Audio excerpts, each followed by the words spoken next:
రవి గారు, BRS 25 years rally సభ బాగా భారీ ఎత్తున జరిగింది. గ్రాండ్ సక్సెస్ కూడా అయింది. కేసీఆర్ గట్టిగా మళ్ళీ పాత విధానంలో మాట్లాడారు, ఘాటుగా ధాటిగా. ఎలా చూడాలి? అదే పాత విధానంలోనే మాట్లాడారు. ఆ పార్టీ పునరుజ్జీవం పునరుత్తేజం, దానికోసం భారీ సభ, అది కూడా వరంగల్లో. ఇదంతా మంచి విషయమే. కానీ కేసీఆర్ ప్రసంగంలో కొత్త సంకేతాలు కానీ కొత్త విధానము లేకపోతే రాజకీయ స్పష్టత ఉందా అనే సందేహం అందరికీ కలిగింది. దానికి కీలకమైన కారణం ఏంటంటే అప్పుడు ఉద్యమ పరిస్థితి, తను చేసింది, తన ప్రభుత్వ సంక్షేమ కార్యక్రమాలు, వాటి మీద కొంచెం ఎక్కువగా చెప్తూ ప్రస్తుత ప్రభుత్వం మీద ఆయన దాడి ఎక్కువ పెట్టారు. అందులో ఆ పేరు కూడా తలవలేను అన్నట్టుగా రేవంత్ రెడ్డి పేరు కూడా తలవలేదు. పేరు కూడా తలవడం ఇష్టం లేదు, ఆయనకి అర్హత లేదని. రేవంత్ రెడ్డి కూడా నా పేరు కూడా తలవాలంటే ఆయనకు భయం, మొత్తం విషం కక్కారన్న పద్ధతిలో తర్వాత వీళ్ళు స్పందించారు. కాబట్టి కొంచెం కూడా ఒక విమర్శ కొంచెం కూడా లేదు, అంతా చేసాము, అంతా చాలా బాగుంది అనే పద్ధతిలో మాట్లాడారు. అంతకంటే కీలకమైనది రాజకీయ వైఖరి. రాజకీయంగా బీజేపీని ఒక్క ముక్క కూడా లేదు. ఒకే ఒక వాక్యం, 11 రూపాయలు కూడా ఇవ్వలేదు కేంద్రం మాకు అని ఒక్క విమర్శ తప్ప మొత్తం అంత సుదీర్ఘ ప్రసంగంలో కాంగ్రెసే విలను, మీరు ఏ సమయంలో అయితే కాంగ్రెసే విలను అని ప్రకటిస్తున్నారో చాలా స్పష్టంగా బీజేపీని మీరు మినహాయిస్తున్నారు. సో బీఆర్ఎస్ బీజేపీ మీద కీలకంగా పోరాడబోవడం లేదు అనే ఒక సందేశం అయితే ఆయన ఇచ్చారు. ఎందుకంటే అంతకుముందు పార్లమెంట్ ఎన్నికల్లో కూడా బీఆర్ఎస్కు 0. ఎందుకు కారణం అంటే కాంగ్రెస్ ఆరోపణ బీఆర్ఎస్ ఓట్లన్నీ బీజేపీకి మళ్లించారు అని.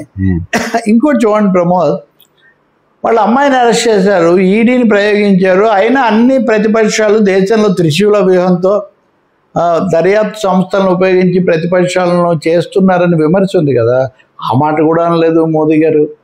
అంతకుముందు మధ్యంతర దశలో మోదీ మత రాజకీయాలు వీటి మీద విపరీతంగా మా ప్రజాశక్తి నవ తెలంగాణ వేసిన పుస్తకాలన్నీ ఆయనే తెప్పించారు, ప్రత్యేకించి సెషన్స్ పెట్టారు.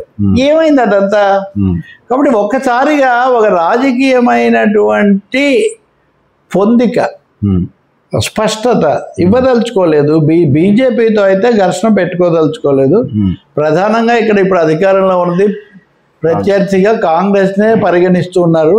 కానీ బీజేపీ కూడా పొంచి ఉన్న సమయంలో కాంగ్రెస్ బీఆర్ఎస్ రెండింటినీ కాదని అది రావచ్చు కదా, మరి అటువంటిప్పుడు దాన్ని ఎందుకు మినహాయించారంటే ఒక ఒత్తిడిలో అయితే ఆయన ఆ పార్టీ ఉన్నారనేది మనకు అర్థమవుతుంది.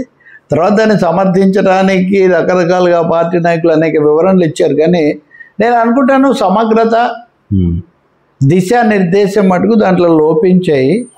లోపించడానికి కారణం వాళ్ళు కాంగ్రెస్ మీద మాత్రమే, కాంగ్రెస్ ఎందుకు విలన్ కాదన్న విషయం వాళ్ళు నొక్కి నొక్కి చెప్తున్నారు. బీఆర్ఎస్ గా కాకుండా టీఆర్ఎస్ గానే అనుకోవాలి, ఇంకా అంతే అనుకోవాలి. అవి కూడా మాట్లాడలేదు. నిజంగా మీరు అన్నట్టు బీఆర్ఎస్ అన్నప్పుడు భారత కదా, జాతీయ విషయాలు అవి ఏం మాట్లాడలేదే. బీఆర్ఎస్ మళ్ళీ బ్యాక్ టీఆర్ఎస్, పేరు మార్చుకోలేదు కానీ పూర్తిగా అది టీఆర్ఎస్గా మళ్ళీ మారిపోయింది, తెలంగాణ రాజకీయాలకే పరిమితం అవుతుంది అన్నది అర్థమవుతుంది.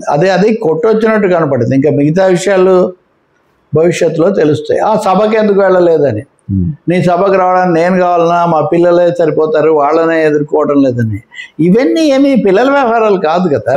వేరే కేటీఆర్ అయితే బీజేపీని టైం టు టైం విమర్శించడం కానీ అలా చేస్తూనే అంటుంటారు. ఆయన కొంతవరకు ఒక మాట 2 మాటలు అంటుంటారు. బట్ వాళ్ళ ఫోకస్, కేటీఆర్ ఫోకస్ కూడా రాహుల్ గాంధీ, రేవంత్ రెడ్డి. బికాజ్ అధికారంలో ఉన్నారు కాబట్టి పాలక పార్టీని ఎదుర్కోవాలనే ఉద్దేశం కావచ్చు. కానీ మీరు దేంతో పోలుస్తారు? అంతకుముందు 2024 ఎన్నికలకు ముందు బీఆర్ఎస్ చేసిన విమర్శలతో మీరు పోలిస్తే కేటీఆర్ వీళ్ళంతా ఎంత తీవ్రంగా విమర్శించారు. మోదీ వస్తే పెద్ద పెద్ద కటౌట్లు పెట్టారు. ఇవన్నీ సేమ్ చంద్రబాబు నాయుడు ఏ విధంగా ధర్మయుద్ధం అని చేసి మోదీ మీద ధ్వజం ఎత్తారు, ఇప్పుడు అక్కడ వేదిక మీద ఎలా మాట్లాడుతాం, సేమ్ కేసు ఇది. కాబట్టి ప్రాంతీయ పార్టీలకు ఒక స్థిరమైన ఖచ్చితమైన రాజకీయ అభిప్రాయం లేకుండా బీజేపీ యొక్క సామధాన భేద దండోపాయాలకు లోబడిపోవటం అన్నది ఒక లక్షణం. బీఆర్ఎస్ కూడా దానికి గురైద్దా అని మొన్న వరంగల్ సభ తర్వాత సందేహం కలిగింది. రైట్ రవి గారు.